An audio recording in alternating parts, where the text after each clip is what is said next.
الروح Media presents كل المسلم على المسلم حرام دمه وماله وعرضه এক মুসলমানের জন্য আরেক মুসলমানের উপর হারাম হচ্ছে তার রক্তপাত করা, তাকে হত্যা করা, মালুহু তার সম্পদের ক্ষতি করা, তৃতীয় নম্বর হচ্ছে ওয়াইরদুহু কারো সম্মান হানি করা।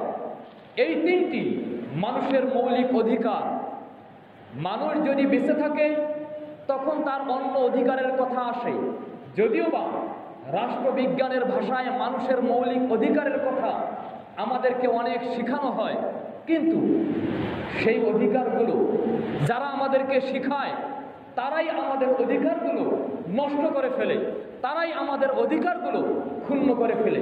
কিন্তু মহান আল্লাহ তাআলা সেই অধিকারগুলো প্রত্যেক মুসলিমের ক্ষেত্রে বলেছেন, প্রত্যেক মুসলিমের জন্য আরেক মুসলিমের উপর হারাম দামুহু ওয়া মালুহু ওয়া ইরদুহু, তার রক্ত, তার সম্পদ এবং তার সম্মান। যদি কোনো মুসলিম আরেক মুসলিমের রক্তপাত করে, যদি কোনো মুসলিম আরেকজনের সম্পদ নষ্ট করে, যদি কেউ অন্যজনের মানহানি করে, এর জন্য অবশ্যই অবশ্যই আল্লাহ তাআলার কাছে জবাবদিহি করতে হবে প্রত্যেককেই। আজকে যদিও বা আমরা দেখি আমাদেরকে শেখানো হয় আমাদের মৌলিক অধিকার হচ্ছে চিকিৎসা, বাসস্থান। আমি বাসস্থান দিয়ে কি করব? আমার জীবন যদি না থাকে, কতজনের সুন্দর বিশাল সুরম্য অট্টালিকা থেকে মানুষকে গুম করে হত্যা করে দেওয়া হয়, সেই বাসস্থান দিয়ে আমি কি করব? সেই বাড়ি দিয়ে আমি কি করব? চিকিৎসা মানুষের মৌলিক অধিকার। চিকিৎসার আমরা কথা বলি না। আল্লাহ তাআলা আমাদেরকে যেহেতু সৃষ্টি করেছেন, আল্লাহ তাআলা আমাদেরকে রোগ দিবেন। ফাইজা মারিজতু ফাহুয়া ইয়াশফিন, যখন আমি অসুস্থ হব, যিনি আমাকে রোগ দিবেন তিনি আমাকে সুস্থ করবেন। এই জন্য চিকিৎসা এটা আমরা মৌলিক অধিকার মনে করি না। মৌলিক অধিকার হচ্ছে দামুহু জীবন, মালুহু সম্পদ, ইরদুহু সম্মান। সম্মানিত মুসল্লিবৃন্দ, মহান আল্লাহ তাআলা যেহেতু বলেছেন তার ইবাদত করতে হবে, ইবাদত সবাই করে, ইবাদত আমরাও করি। যে রাষ্ট্রের সম্পদ আত্মসাৎ করে সেও ইবাদত করে, যে গ্রামের গরিব মানুষের সম্পদ আত্মসাৎ করে সেও ইবাদত করে, যে নিজের মাকে ঠকিয়ে তার জমি লিখে নেয় সেও ইবাদত করে, যে ব্যক্তি মসজিদের টাকা মেরে খায় সেও ইবাদত করে। কিন্তু কার ইবাদত গ্রহণযোগ্য? আল্লাহ তাআলা তাদের ইবাদত গ্রহণ করবেন যাদের সম্পদ অর্জন, সম্পদ ব্যয়ের রাস্তাটা নিরাপদ, হালাল পন্থায়, হারাম পন্থায় নয়, বরং তাদের থেকেই ইবাদত গ্রহণ করবেন যাদের ইবাদতগুলো খাঁটি, খালেস, বিভিন্ন ঝামেলামুক্ত এবং যারা মুত্তাকি। মহান আল্লাহ তাআলা কোরআনুল কারীমে আদম আলাইহিস সালাম এর দুই সন্তান হাবিল এবং কাবিলের কাহিনী বর্ণনা করতে গিয়ে বলছেন, একজনের যখন কোরবানি আল্লাহ তাআলা কবুল করলেন, আরেকজনের কোরবানি কবুল হলো না। যার কোরবানি কবুল হলো না, যার কোরবানি কবুল হলো, তাকে উদ্দেশ্য করে সে বলল, লা আকতুলান্নাক, আমি অবশ্যই অবশ্যই তোমাকে হত্যা করব। তখন অপরজন বলল, ইন্নামা ইয়াতাকাব্বালুল্লাহু মিনাল মুত্তাকিন, তুমি আমাকে হত্যা করে কি করবে? তুমি মুত্তাকি ছিল না, এই জন্য আল্লাহ তাআলা তোমার কোরবানি গ্রহণ করে নাই। আল্লাহ তাআলা মুত্তাকিদের এই ইবাদত কবুল করেন। মুত্তাকি কারা? মুত্তাকি হওয়ার অন্যতম শর্ত হচ্ছে হালাল সম্পদ ভক্ষণ করা, হালাল খাবার ভক্ষণ করা, অন্যের সম্পদ অন্যায়ভাবে ছিনিয়ে না নেয়া। এই জন্য আজকে আমি আমার বিষয় নির্ধারণ করেছি, অন্যের সম্পদ অন্যায়ভাবে জবরদখল করা, অন্যায়ভাবে ভক্ষণ করার পরিণতি এবং এর আকৃতিসমূহ কিভাবে আমরা একজন আরেকজনের সম্পদগুলো অন্যায়ভাবে গ্রহণ করি, এইগুলো বিষয়ে আলোচনা করার চেষ্টা করব ইনশাআল্লাহ। সম্মানিত মুসল্লিবৃন্দ, মহান আল্লাহ তাআলা পবিত্র কোরআনুল কারীমের সূরাতুন নিসায়ের 29 নম্বর আয়াতে বলছেন, ইয়া আইয়ুহাল্লাযীনা আমানু লা তাকুলু আমওয়ালাকুম বাইনাকুম বিল বাতিল ইল্লা আন তাকুনা তিজারাতান আন তারাদিন মিনকুম ওয়া লা তাকতুলু আনফুসাকুম ইন্নাল্লাহা কানা বিকুম রহিমা। সূরা নিসা 29 নম্বর আয়াত। আল্লাহ তাআলা বলছেন, হে ঈমানদারগণ, কথা সবারই কাজে আসে না। আমরা জীবনে যত ওয়াজ শুনি, আমরা যতটা জানি, এটা যদি আমরা আমল করতাম, আমাদের সমাজে আমাদের সাথে সাথে ফেরেশতা বসবাস করত। কিন্তু এই সমাজে ফেরেশতার জায়গা পায় না। আমাদের মুসলিম সমাজগুলোতে ফেরেশতা জায়গা পায় না। শয়তান সব জায়গাতে শয়তান। আমার রূপ ধরেও শয়তান, আপনার রূপ ধরেও শয়তান। শয়তান আমাদের রন্ধে রন্ধে বসবাস করে। যাই হোক, আমরা অনেক শুনি, কিন্তু আল্লাহ তাআলা তাদেরকে বলছেন যারা বিশ্বাসী, যারা এক আল্লাহ বিশ্বাস করে, যারা পরকালে বিশ্বাস করে, যারা জান্নাত প্রত্যাশী, তাদেরকে মহান আল্লাহ তাআলা বলছেন, ইয়া আইয়ুহাল্লাযীনা আমানু লা তাকুলু আমওয়ালাকুম বাইনাকুম বিল বাতিল। হে ঈমানদারগণ, তোমরা অন্যায়ভাবে, তোমরা জুলুম করে একে অপরের সম্পদকে ভক্ষণ করিও না। ইল্লা আন তাকুনা আন তিজারাতিন বাইনাকুম, তবে হ্যাঁ, তোমরা একজন আরেকজনের সম্পদ তখনই ভক্ষণ করতে পারো যদি পরস্পরের সম্মতিতে ব্যবসা বাণিজ্য হয়।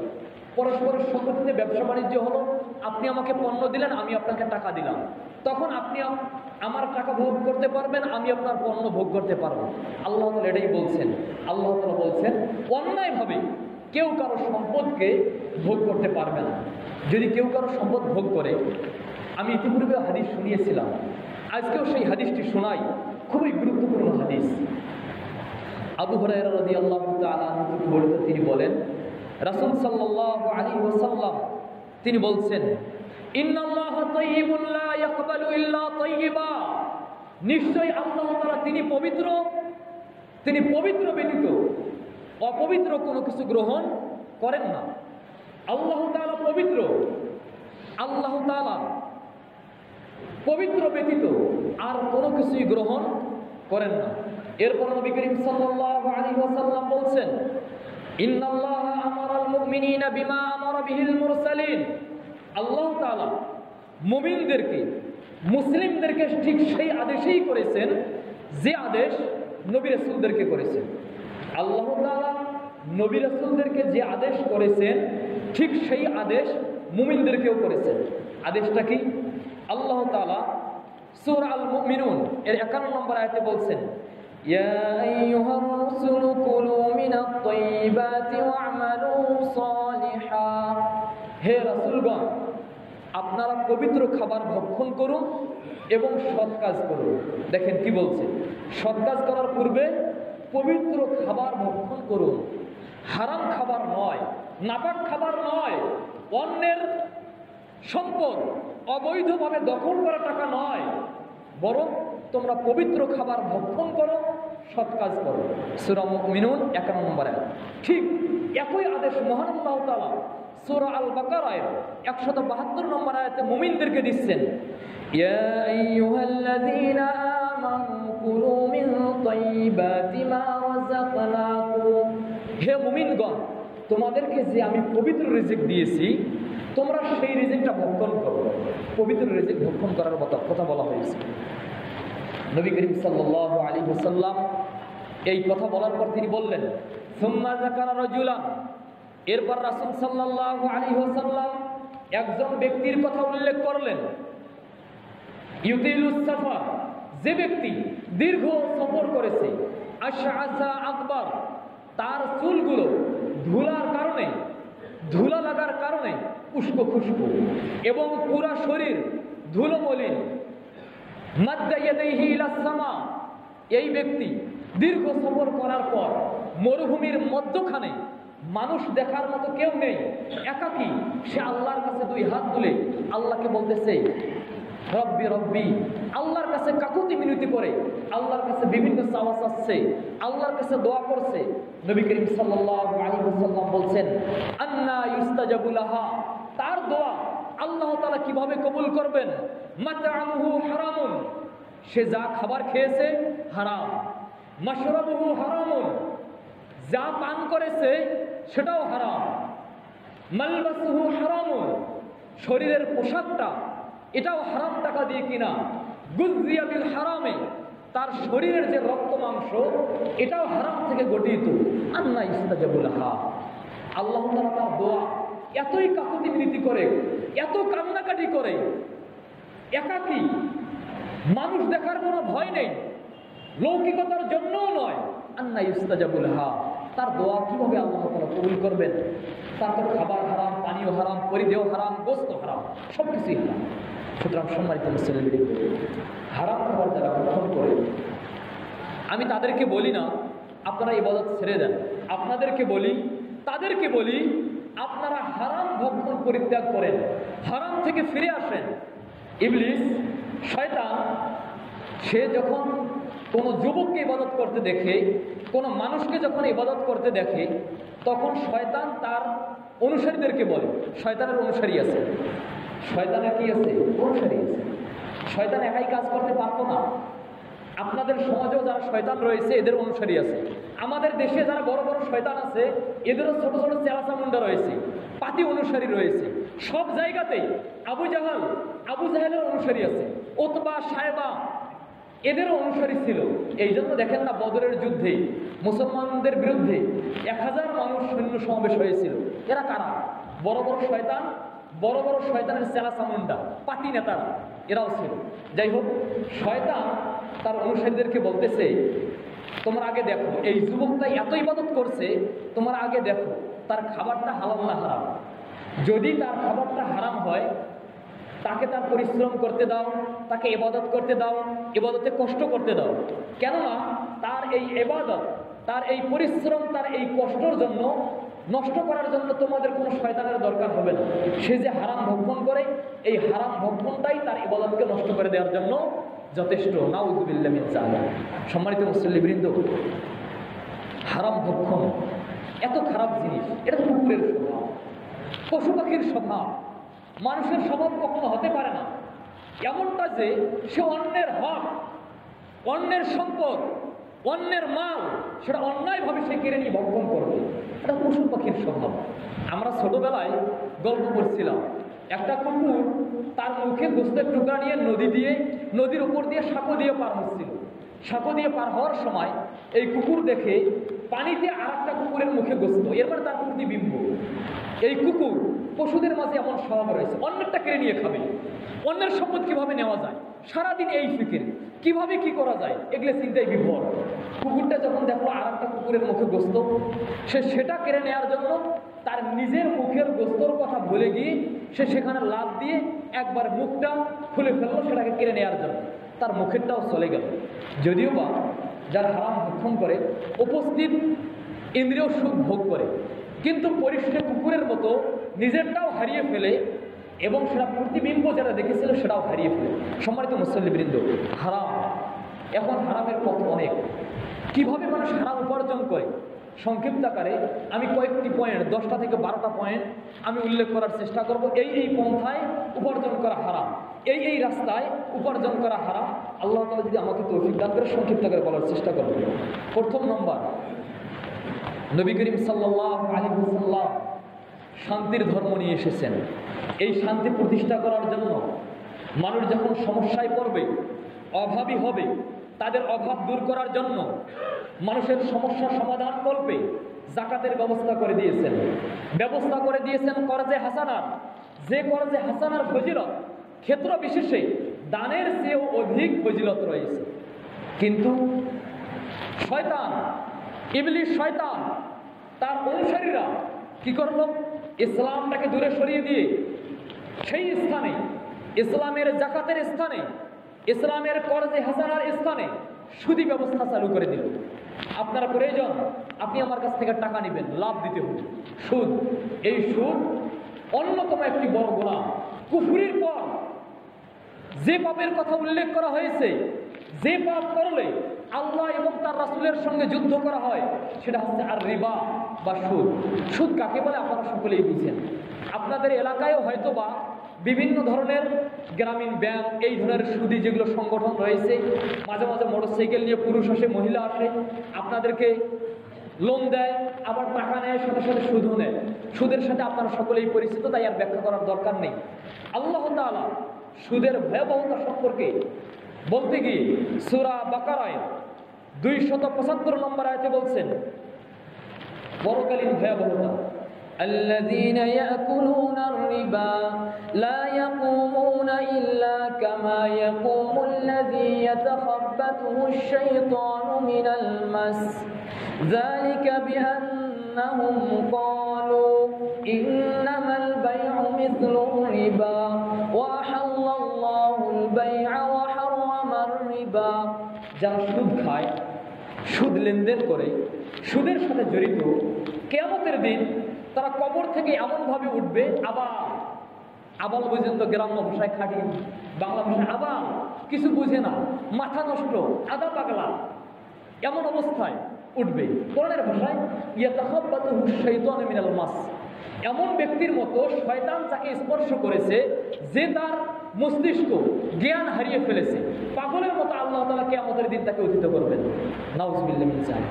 শুধু কি তাই, দুনিয়াতে এর ভয়াবহতা সম্পর্কে মহান আল্লাহ তাআলা সূরা বাকারার অন্য একটি আয়াত 278 নম্বর আয়াতে বলছেন, ইয়া আইয়ুহাল্লাযীনা আমানুত্তাকুল্লাহ, হে ঈমানদারগণ তোমরা আল্লাহকে ভয় করো। আমরা আসলে আল্লাহকে ভয় করি। এই রাস্তা দিয়ে যাওয়ার সময় আমরা হাতের ডানে কয়টা কবর দেখি, কবর দেখি কি কারো মনে পড়ে পরকালের কথা? আমাদের মনে পড়ে না, কেননা আমাদের অন্তরগুলোতে রান মরিচা ধরে গেছে। আল্লাহ তাআলা বলছেন, ইয়া আইয়ুহাল্লাযীনা আমানুত্তাকুল্লাহ, হে ঈমানদারগণ তোমরা আল্লাহ তাআলাকে ভয় করো। ওয়া যারু মা বাকিয়া মিনার রিবা, এই আয়াত শোনার পর, কোরআনের বিধান শোনার পর, এতদিন তোমরা সুদের সাথে জড়িত ছিলে, এখন থেকেই, ঠিক এখন থেকেই তোমরা সুদী ব্যবসা বাণিজ্য, সুদী অবশিষ্ট জিনিস সেটা পরিত্যাগ করো, সেটা থেকে তোমরা বিরত থাকো। যদি তোমরা না করো, ফাআযানু বিহারবিন মিনাল্লাহি ওয়া রাসূলিহি, তাহলে আল্লাহ এবং তার রাসূলের সঙ্গে যুদ্ধের জন্য প্রস্তুতি গ্রহণ করো। আপনি কি কল্পনা করতে পারেন কার সাথে যুদ্ধ? আপনি তো ভয় করবেন। যখন যেই দল ক্ষমতায় থাকে তাদের বিরুদ্ধে কথা বলবেন না। আওয়ামী লীগ কিংবা বিএনপি কথা বলবেন না, কেন? যদি জেলে নেয়, যদি ধরে, যদি একটা মিথ্যা মামলা দেয়। কিন্তু এদের ক্ষমতা অবস্থায় তারা অতিরিক্ত আমাকে মারতে পারবে, চরম শাস্তি দিয়ে মারতে পারবে, কিন্তু আল্লাহ তাআলা তার পাকড়াও, ইন্না বাতশা রাব্বিকা লাশাদীদ, তোমার রবের পাকড়াও অনেক কঠিন। তুমি যেখানেই যাও, মৃত্যুবরণ করো, জীবিত থাকো, সুদৃঢ় প্রাচীরের মাঝে লুকিয়ে থাকো, অট্টালিকার মাঝে থাকো, যেখানেই থাকো না কেন আল্লাহ তাআলার পাকড়াও অনেক কঠিন। তুমি যেখানেই যাও আল্লাহ তাআলার কবজার মধ্যে তোমাকে যেতেই হবে। তাই আল্লাহ তাআলাকে ভয় করে আল্লাহ তাআলা বলছেন, ওয়াযারু মা বাকিয়া মিনার রিবা, তোমরা অবশিষ্ট যে সুদী কারবার রয়েছে এটা এখানেই স্টপ করে দাও। তোমরা একদিন যে ব্যবসা বাণিজ্য করছো, সুদী ব্যবসা বাণিজ্য, এখানেই বন্ধ করে দাও। তোমাদের মূল যেটা অংশ সেটা নিয়ে নাও। তাহলে এরপর যদি তোমরা তওবা করো, আল্লাহ তাআলা তোমাদের তওবা কবুল করবেন। আল্লাহ তাআলা আমাদের সকলকেই সুদী কারবার, সুদী কর্মকাণ্ড থেকে বিরত থাকার তৌফিক দান করুন। সম্মানিত মুসল্লিবৃন্দ, এতটুকুই নয় শুধু আমি সুদ খেলাম আমারই অপরাধ না। ইবনে মাসউদ থেকে বর্ণিত, তিনি বলেন, লাআনা রাসূলুল্লাহ সাল্লাল্লাহু আলাইহি ওয়াসাল্লাম, আল্লাহ রাসূল সাল্লাল্লাহু আলাইহি ওয়াসাল্লাম অভিসম্পাত করেছেন আকিলার রিবা, সুদ গ্রহীতা যে সুদ খায়, মুকিলাহু যে সুদ দেয়, কাতিবাহু যে লেখে ব্যাংকের চাকরি করে, ওয়া শাহিদাইহি এবং যারা সাক্ষী থাকে, যারা জিম্মাদার। আল্লাহ রাসূল সাল্লাল্লাহু আলাইহি ওয়াসাল্লাম বললেন, হুম সাওয়া, সবাই সমান। যে খায়, যে দেয়, যে লেখে, যারা সাক্ষী থাকে, সুদের ক্ষেত্রে সকলের পাপ সমান এবং সকলেই একই অপরাধী। হাদিসটি ইমাম মুসলিম রাহিমাহুল্লাহ তার কিতাবের 3985 নম্বর হাদিসে বর্ণনা করেছেন। হাদিসটি সহিহ। সম্মানিত মুসলিম, সুদ আমাদের সমাজে রন্ধে রন্ধে এমনভাবে বসে গেছে, এমনভাবে ঢুকে গেছে, সুদের বিষয়টা এতটাই প্রশস্ত, আলোচনা করতে অনেক সময় লেগে যাবে। এতটুকুই বলি, সুদ যারা করে, যারা দেয়, যারা খায়, তাদের উচিত এর থেকে বিরত থাকা। আল্লাহ তাআলা আমাদের সকলকে এই সেই তৌফিক দান করুন। দ্বিতীয় নম্বর, অন্যের মাল অন্যায়ভাবে গ্রহণ করা আরেকটি পদ্ধতি হচ্ছে আর রিশওয়া, ঘুষ। যেখানেই যাবেন সেখানেই ঘুষ। ড্রাইভিং লাইসেন্স করতে যাবেন, ঘুষ। গাড়ির কাগজ করতে যাবেন, ঘুষ। পাসপোর্ট করতে যাবেন, ঘুষ। অমুক করতে যাবেন, ঘুষ। সরকারি কাজ করতে যাবেন, ঘুষ। বেসরকারি কাজ করতে যাবেন, ঘুষ। এমনকি আজকের যুগে মসজিদের ইমামতি চাকরি নিতে গেলেও মাঝে মাঝে কমিটিদেরকে কিংবা বিভিন্ন মানুষকে কিছু দিতে হয়। আলহামদুলিল্লাহ অনেক সমাজে নাই, আপনারা মনে করেন না যে আমাদের সমাজেও আছে। হুজুর আমাদেরকে বলে না, রিশওয়া, ঘুষ কাকে বলে? ঘুষ বলা হয় এমন কিছু দেওয়া, এমন সম্পদ ব্যয় করা যার উদ্দেশ্য হচ্ছে হকটাকে বাতিল করা আর বাতিলটাকে হক করা। হকটাকে বাতিল করা, বাতিলটাকে হক করা। আমি আরেকজনের সম্পদ জোর করে জবরদখল করেছি, বিচার দিয়েছি চেয়ারম্যান সাহেবকে। চেয়ারম্যানের কাছে আগে একটা বান্ডিল পৌঁছিয়ে দিয়েছি, আপনি বিচার করবেন, বিচার করে যে করেই হোক জমি আমার চাই, যদিও আমি এর অধিকারী নই। এই যেটা দিলাম এটাকে বলা হয় ঘুষ। অথবা এইটা হচ্ছে সত্যটাকে মিথ্যা বানানোর জন্য। আবার অনেক সময় মিথ্যাটাকে সত্য বানানোর জন্য দেওয়া হয়, অথবা না হক জিনিসকে হক বানানোর জন্য। আপনি চাকরি খুঁজতে গিয়েছেন, চাকরির ক্যান্ডিডেট 10 জন, 10 জনে পরীক্ষা দিয়ে আপনি হইলেন ফার্স্ট, আরেকজন হইল সেকেন্ড, আমি হইলাম 9 নম্বর, আমার ভাই হইল 10 নম্বর। আমার এবং আমার ভাইয়ের টাকা আছে, 10 লাখ টাকা দিয়ে আমরা আমার অধিকারটা আমরা সেখানে চাকরি নিয়ে নিলাম। এটাকে বলে কি? ঘুষ। কেননা ওই টাকা দেওয়ার মাধ্যমে কি হলো, আমি বাতিল ছিলাম, এখন আমি হকদার হয়ে গেলাম। আমার হক ছিল না, আমি হক পেয়ে গেলাম। ঘুষ এটা বড় একটা সামাজিক ব্যাধি। এই ব্যাধিগুলোর কারণে আজকে আমাদের দেশ পশ্চাৎপদ, আমাদের দেশ সামনে এগিয়ে যেতে পারে না। আপনি উন্নতি দিয়ে কি করবেন? বিমান নিয়ে কি করবেন? ট্যাক্সি নিয়ে কি করবেন? প্রাইভেট নিয়ে কি করবেন? যদি আপনার মনুষ্যত্ব না থাকে, আপনি এত বড় একজন বিখ্যাত মানুষ হয়ে কি করবেন যদি আপনার আচার আচরণ ভালো না হয়? আপনার আচরণ যদি দেখে মানুষ থুতু মারে, লাভ নেই তো। সুতরাং সম্মানিত মুসল্লিবৃন্দ, যে সমাজে ঘুষ ছেয়ে যায়, অধিকার থেকে মানুষ বঞ্চিত হয়, হকদাররা তাদের হক পায় না, এই জন্য নবী করিম সাল্লাল্লাহু আলাইহি ওয়াসাল্লাম যাতে করে মানুষ সুন্দরভাবে হক পেতে পারে, ন্যায় বিচার সুনিশ্চিত হয় এবং মানুষরা তাদের প্রত্যেকের অধিকার পেতে পারে, এই জন্য নবী করিম সাল্লাল্লাহু আলাইহি ওয়াসাল্লাম মুসলিমদেরকে, মুমিনদেরকে নিষেধ করার সাথে সাথে এর ভয়াবহতা হাদিসে এভাবে উল্লেখ করেছেন। রাসূল সাল্লাল্লাহু আলাইহি ওয়াসাল্লাম বলেছেন, লাআনা রাসূলুল্লাহ সাল্লাল্লাহু আলাইহি ওয়াসাল্লাম আর রাশি ওয়াল মুরতাশি। রাসূল সাল্লাল্লাহু আলাইহি ওয়াসাল্লাম ঘুষ দেনেওয়ালা, ঘুষ লেনেওয়ালা, যে ঘুষ দাতা আর যে ঘুষ গ্রহীতা, উভয়ের উপর আল্লাহ রাসূল সাল্লাল্লাহু আলাইহি ওয়াসাল্লাম বদদোয়া করেছেন। সম্মানিত মুসল্লিবৃন্দ, হাদিস খানা ইমাম ইবনে মাজাহ, ইমাম তিরমিজি, ইমাম আবু দাউদ উল্লেখ করেছেন তার কিতাবের 3580 হাদিস খানা সহিহ। এখন একটা বিষয়, আমি পরীক্ষা দিয়ে আমি পাস হইলাম, একবারে আমি ভালো মার্ক পাইলাম, চাকরি হকদার আমি, এরপরে আমার কাছে টাকা চাইতেছে, এক্ষেত্রে কি টাকা দেওয়া ঘুষ হইবে? না, এক্ষেত্রে টাকা দেওয়া ঘুষ হইবে না। এক্ষেত্রে টাকা দেওয়াটা যদিও বা অন্যায়, তার নেওয়াটাও অন্যায়, সে জালেম, কিন্তু এটা ঘুষ নয়, কেননা আমি আমার হক পাওয়ার জন্য আমি এটা দিয়ে দিলাম। আবার বুঝছেন ভালো করে, আমি হকদার, আপনি আমার এলাকার চেয়ারম্যান বা অমুক একজন ব্যক্তির চেয়ারম্যান, জমিটাও আমার সাথে আমার প্রতিবেশীর দ্বন্দ্ব লেগেছে জমিটা নিয়ে, জমিটা আমার, কিন্তু এই জমিটা আমার হইলেও এইটা পাওয়ার জন্য টাকা দিতে হবে, বিচারককে টাকা দিতে হবে। এই যে টাকাটা দিলাম এইটা কিন্তু ঘুষ না, এটা কি না?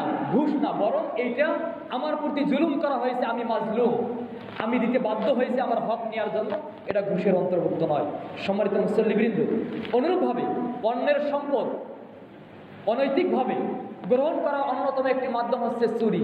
চুরি বাটপারি সব জায়গায় চলে, চুরি বাটপারি নাই এমন জায়গা খুবই কম, তবে আলহামদুলিল্লাহ ধর্মীয় কিছু কিছু প্রতিষ্ঠান এখনো আছে, আল্লাহ তাআলা রেখে দিয়েছেন তার ফজল এবং কর্মে, যেগুলোতে এখনো আসে নাই। চুরি অনেক বড় অন্যায়। নবী করিম সাল্লাল্লাহু আলাইহি ওয়াসাল্লাম হাদিসে বলেছেন, যে হাদিসটি ইমাম বুখারী তার কিতাবের 2575, ইমাম মুসলিম তার কিতাবের 106 নম্বর হাদিসে উল্লেখ করেছেন, লা ইয়াজনি জানি হিনা ইয়াজনি ওয়া হুয়া মুমিন, একজন জেনাকারী মানুষ যখন জেনা করে তখন সে মুসলিম থাকে না, তখন সে মুমিন থাকে না। ওয়ালা ইয়াশরাবুল খামরা হিনা ইয়াশরাবুহা ওয়া হুয়া মুমিন, যে মদ পান করে, নিশাদার দ্রব্য পান করে, সে যখন পান করে সে মুমিন থাকে না। ওয়ালা ইয়াসরিকুস সারিকু হিনা ইয়াসরিকুহা ওয়া হুয়া মুমিন, যখন একজন চোর চুরি করে তখন সে মুমিন থাকে না।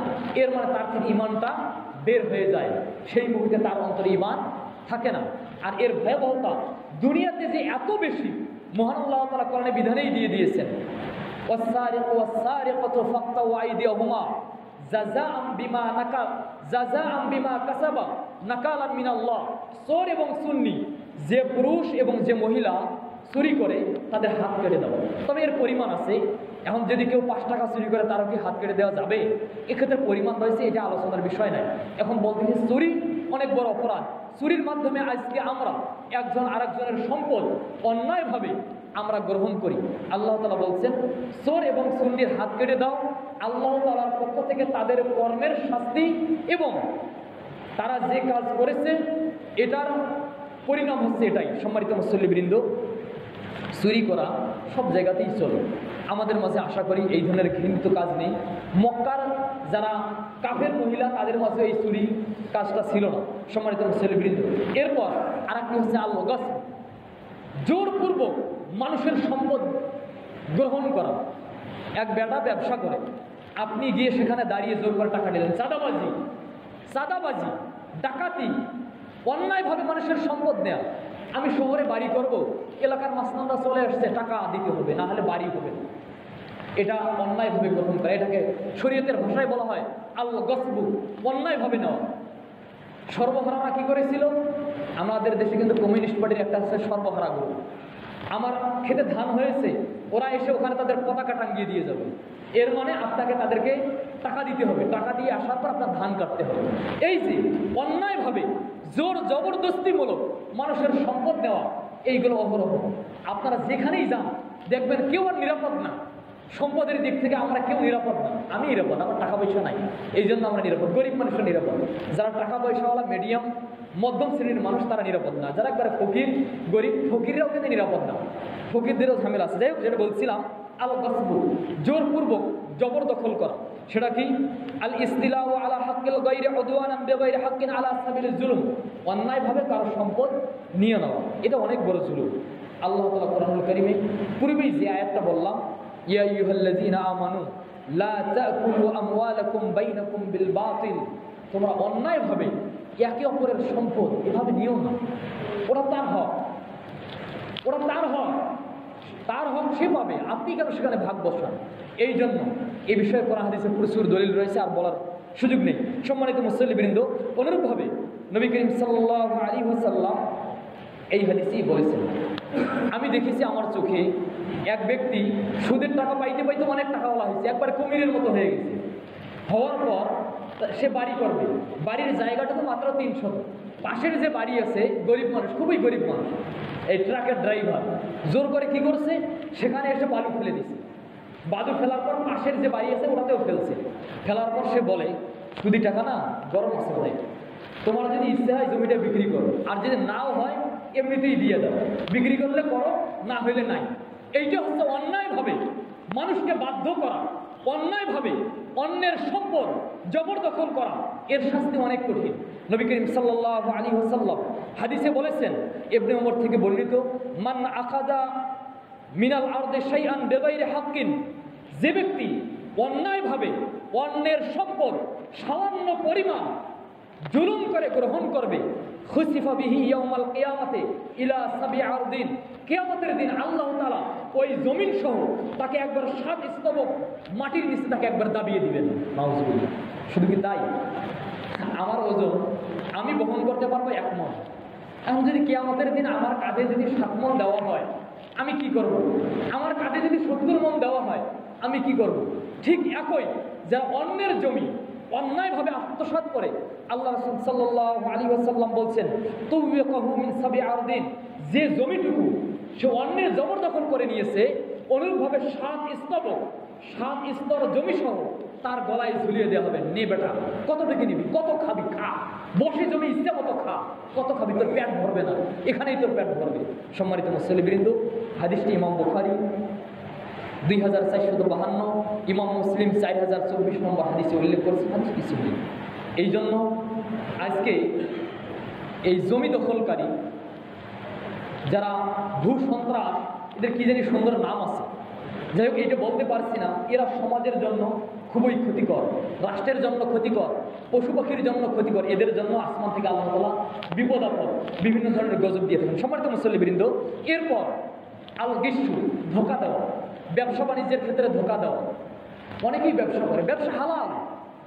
আমি যখন ছোট ছিলাম, ক্লাস 7-এ বুলুগুল মারাম নামে একটা কিতাব আছে, তখন পড়ি এই বুলুগুল মারামে একটা হাদিস। আল্লাহ রাসূল বলছেন, যারা সৎ ব্যবসায়ী, সৎভাবে ব্যবসা করে, কিয়ামতের দিন সে নবী, রাসূল, সিদ্দিক, শহীদদের সাথে থাকবে। দেখেন, যারা সৎভাবে ব্যবসা করবে কিয়ামতের দিন নবী, রাসূল, শহীদ, সিদ্দিকদের সাথে থাকবে।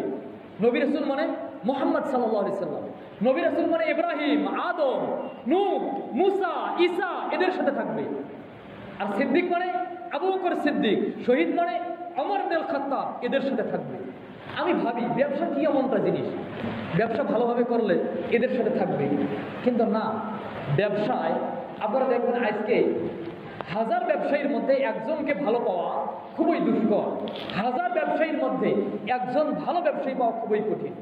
যে ব্যবসায়ী খুব সুন্দর ব্যবসা করে কিন্তু দোকানে মানুষকে গান দেখায়, ছবি দেখায়, এটাও হারাম, এটাও কি হারাম, এটাও না জায়েজ, এ হারাম খায়। যাই হোক, সম্মানিত মুসল্লিবৃন্দ, এই ব্যবসাটা বর্তমান যুগে হালাল পন্থায় ব্যবসা করা মানে খুবই কঠিন।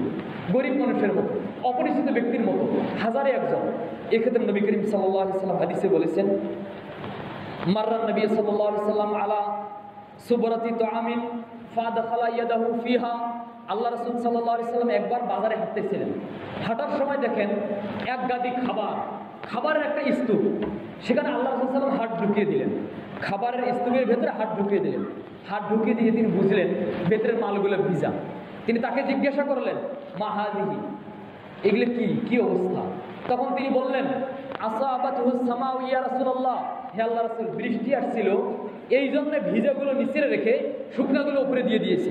তখন নবী করিম সাল্লাল্লাহু আলাইহি ওয়াসাল্লাম বললেন, আফালা জাআলতাহু ফাওকা তাআম, তুমি যদি সৎ ব্যবসায়ী হতে চাও, তুমি যদি ভালো ব্যবসায়ী হতে চাও, তুমি কেন এই ভিজা খাবারগুলো উপরে রাখলে না, যাতে করে মানুষ দেখতো, মানুষ দেখে তারপর ক্রয় করতো। এরপর রাসূল সাল্লাল্লাহু আলাইহি ওয়াসাল্লাম বললেন, মান গাশা ফালাইসা মিন্না, যারা অন্যকে ধোঁকা দেয়, যারা ব্যবসা বাণিজ্যের ক্ষেত্রে অন্যকে ধোঁকা দেয়, ফালাইসা মিন্না, সে মুসলিমদের অন্তর্ভুক্ত নয়। অন্য হাদিসে রয়েছে ফালাইসা মিন্নি, সে উম্মতে মুহাম্মাদের অন্তর্ভুক্ত নয়। সম্মানিত মুসলিমবৃন্দ, ধোঁকা কত দিবেন, কত খাইবেন? খাইতে তো পারবেন না, যতটুকুই আল্লাহ রিজিকে রেখেছেন অতটুকুই খাইতে পারবেন, এর চেয়ে বেশি আর খাইতে পারবেন না। এই জন্য অন্যের সম্পদ আত্মসাৎ করার অন্যতম, বাতিল পন্থায় গ্রহণ করার অন্যতম একটি মাধ্যম হচ্ছে ধোঁকা। যে হাদিসটি বললাম ইমাম মুসলিম রাহিমাহুল্লাহ 185, ইমাম আবু দাউদ 3451 নম্বর হাদিসে উল্লেখ করেছেন। অনুরূপভাবে হারাম খাওয়ার অনেক ব্যবসায়ী রয়েছে, কসম করে, বেশি বেশি করে কসম করে, বেশি বেশি করে কসম করে।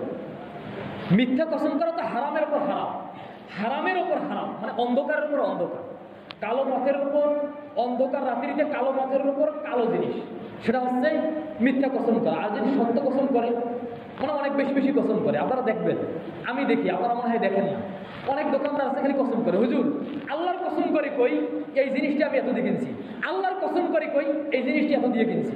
যদি সে মিথ্যাবাদী হয়, এটা তো বেঈমান, তার ঈমানের ত্রুটি রয়েছে। আর যদি সত্যবাদীও হয়, তাহলে এটাতেও নবী করিম সাল্লাল্লাহু আলাইহি ওয়াসাল্লাম নিষেধ করেছেন। মিথ্যা যারা কসম করে তাদের ক্ষেত্রে আল্লাহ রাসূল সাল্লাল্লাহু আলাইহি ওয়াসাল্লাম বলতেছেন, ইয়াকুম ওয়া কাসরাতুল হিলফি ফিল বাই'i, তোমাদের উচিত ব্যবসা বাণিজ্যের ক্ষেত্রে বেশি বেশি কসম না করা। কেন? ফাইন্নাহু ইউনাফিকুহু সুম্মা ইয়ামহাকু, যদিও বেশি বেশি করে কসম করলে আমাদের বাংলাদেশের মুসলিমরা বিশ্বাস করে, কসম করছে মানে সত্যই কইছি, কসম করলে তাড়াতাড়ি আপনার মালটা বিক্রি হবে, এটা সত্য, কিন্তু আপনার এই মালের যে বরকত রয়েছে, ব্যবসার যে বরকত রয়েছে, এই বরকতটা আল্লাহ তাআলা কি করে দিবেন? মিটিয়ে দিবেন। আপনি আর বরকত পাইবেন না যদি সত্য কসমও করেন। হাদিসখানা ইমাম মুসলিম উল্লেখ করেছেন, 4018 নম্বর হাদিস। অনুরূপভাবে কঠিন হাদিস আল্লাহ রাসূল বলতেছেন, নবী করিম সাল্লাল্লাহু আলাইহি ওয়াসাল্লাম বলতেছেন, সালাসাতুন লা ইউকাল্লিমুহুমুল্লাহ, 3 ধরনের মানুষ আল্লাহ তাদের সঙ্গে কথা বলবেন না, আল্লাহ কথা বলবেন না। ওয়ালা ইয়ানজুরু ইলাইহিম, তাদের দিকে তাকাবেনও না। ওয়ালা ইউযাক্কিহিম, তাদেরকে পাক পবিত্রও করবেন না।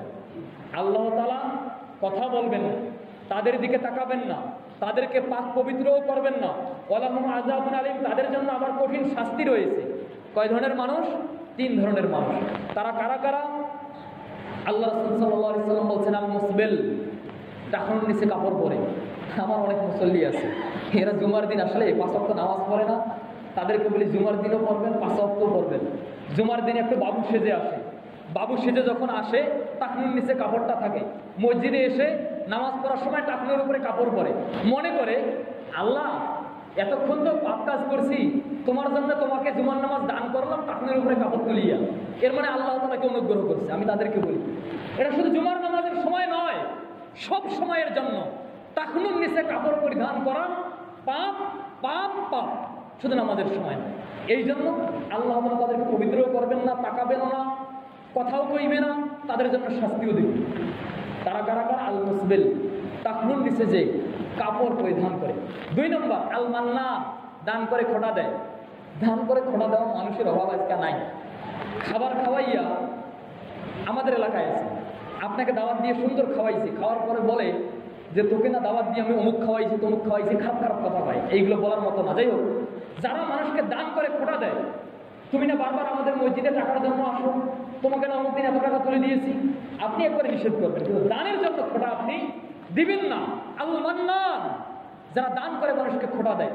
আর 3 নম্বর আল্লাহ সাল্লাল্লাহু আলাইহি ওয়াসাল্লাম বলছেন, আল মুনাফিকু সিলআতাহু বিল হিলফিল কাযিব, যে ব্যক্তি মিথ্যা কসম করে তার পণ্যগুলোকে বিক্রয় করে, এই 3 ধরনের মানুষের দিকে তাকাবেন না, কথা বলবেন না, পবিত্র করবেন না, তাদের জন্য রয়েছে শাস্তি।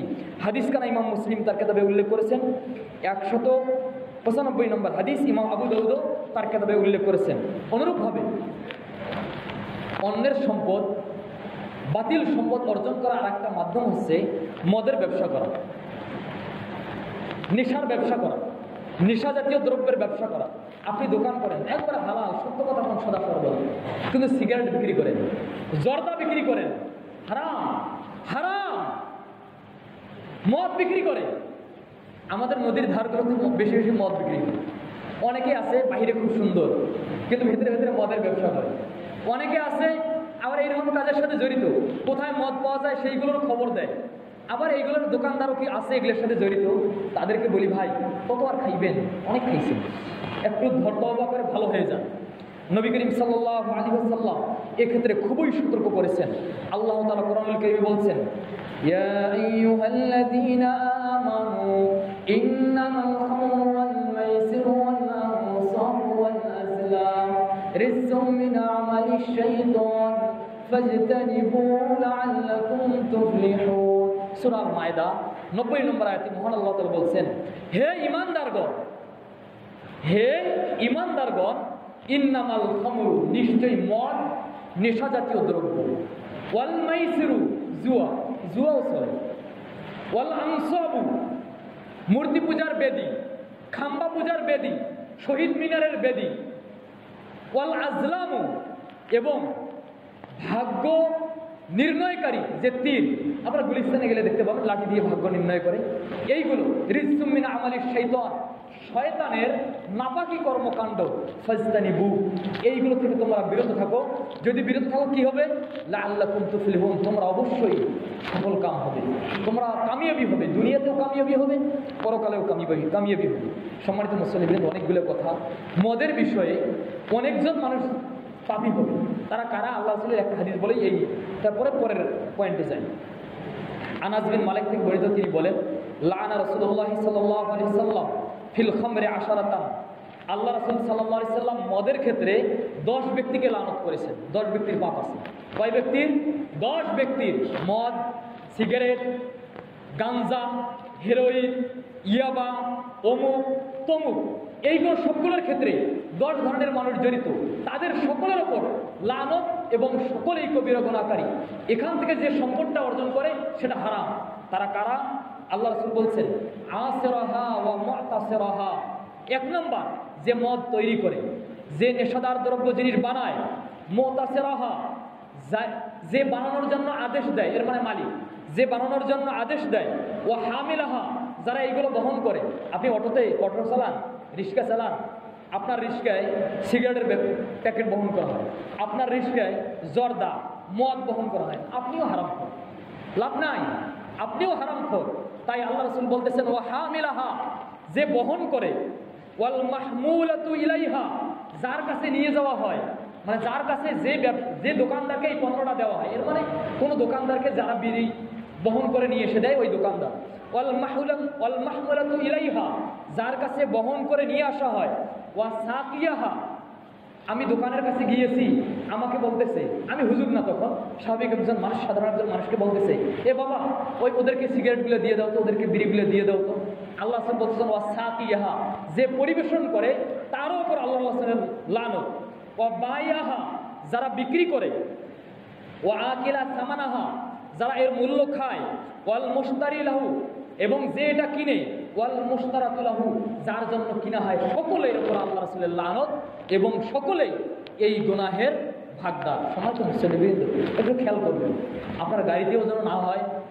আপনি যে দোকান ভাড়া দিচ্ছেন না, আপনার দোকানেও যদি এই ব্যবসা হয়, এর জন্য আপনি গুনাহগার হবেন।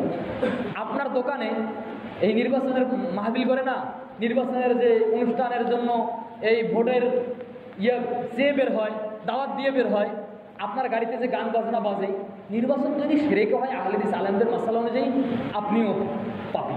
আপনি যে টাকাটা পাইতেছেন কষ্ট করিয়া, এটাও খারাপ। সম্মানিত মুসলিমবৃন্দ, এই জন্য বেঁচে থাকা খুবই জরুরি।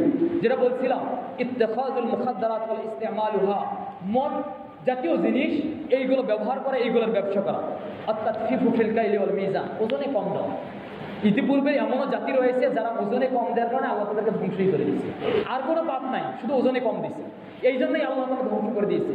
সূরা মুতাফফিফিনের মধ্যে আল্লাহ তাআলা বলছেন ওয়াইলুল লিল মুতাফফিফিন, যারা ওজনে কম দেয় তাদের জন্য জাহান্নামের দুর্ভোগ।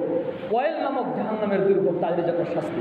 এরপর যারা ইয়েতিমের মাল অন্যায়ভাবে ভক্ষণ করে, আছে না?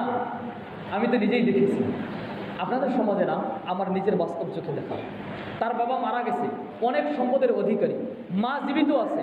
তার চাচা কি করেছে, তাকে বাড়ি থেকে একবার মা সহ তাড়িয়ে দিয়েছে।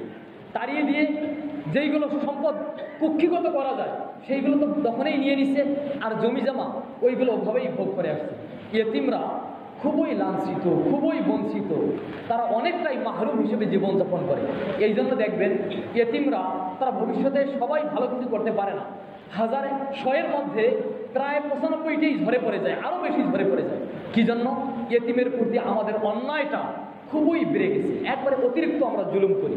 আল্লাহ তাআলা বলছেন ইন্নাল্লাযীনা ইয়াকুলুনা আমওয়ালাল ইয়াতামা যুলমা ইন্নামা ইয়াকুলুনা ফি বুতুনিহিম নার, যারা ইয়েতিমের মাল অন্যায়ভাবে ভক্ষণ করে তারা তাদের পেটে আগুনের আঙ্গার ভক্ষণ করে, তাদের পেটে আগুনের আঙ্গার প্রবেশ করে। সূরা নিসা 10 নম্বর আয়াত। অনুরূপভাবে সম্মানিত মুসল্লিবৃন্দ, আর কয়েকটা পয়েন্ট শুধু বলেই আমি শেষ করি।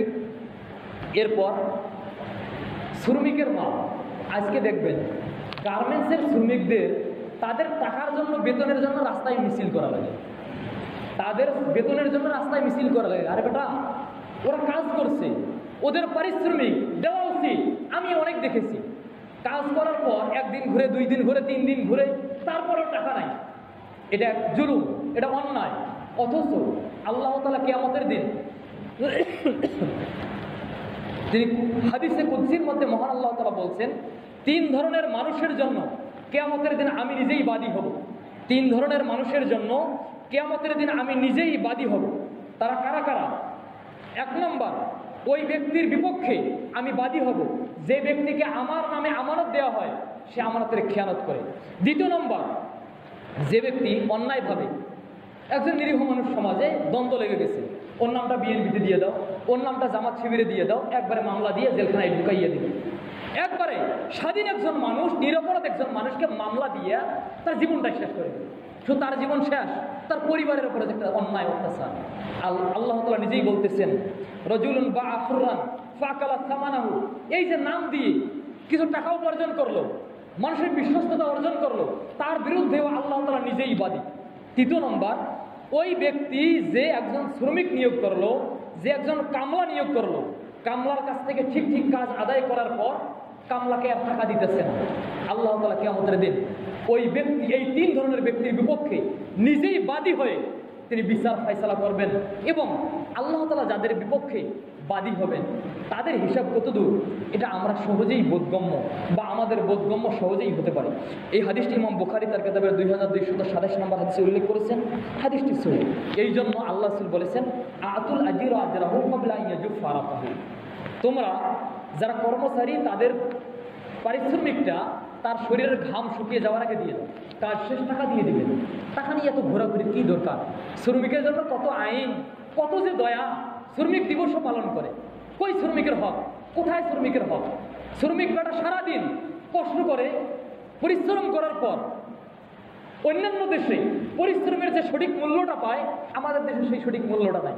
বরং এই যারা কুমির হয়েছে, টাকার কুমির, যারা দুর্নীতিগ্রস্ত মানুষ, এরা সবাই এই মানুষগুলোর রক্ত ঘাম ঝরানো টাকা এরা একবারে চুষে খেয়ে নিজেরাই অনেক প্রপার্টির মালিক হয়, অনেক টাকা পয়সার মালিক হয়।